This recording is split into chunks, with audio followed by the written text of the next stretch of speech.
Welcome to our channel. Today we how to fix mood swings with Moodfit, quick tutorial step by step clearly. To begin, download the Moodfit app from your device's app store.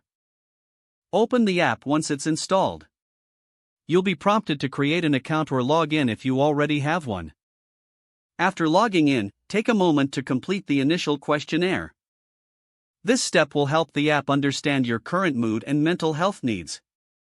Once the questionnaire is completed, you'll be directed to the main dashboard. Here, you'll find various features designed to help manage mood swings.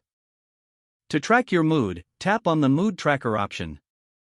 Select the mood that best represents how you feel today.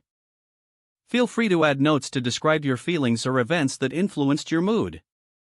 Next, explore the Activities section for recommendations tailored to your needs.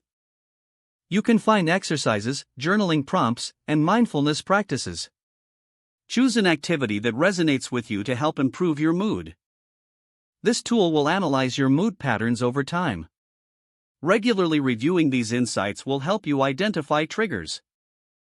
To create a personalized action plan, navigate to the Goals section. Set achievable goals to encourage positive habits in your daily routine. Make sure to revisit this plan regularly to track your progress.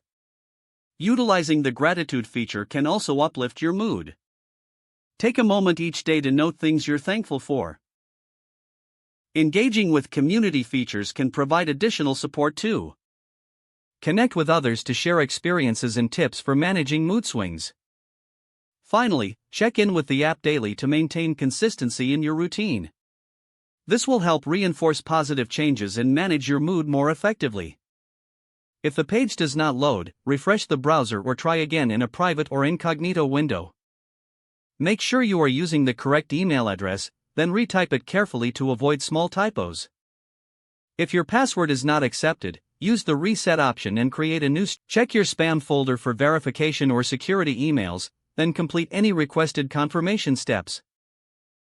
Don't forget to like this video and subscribe to our channel for more step-by-step tech guides.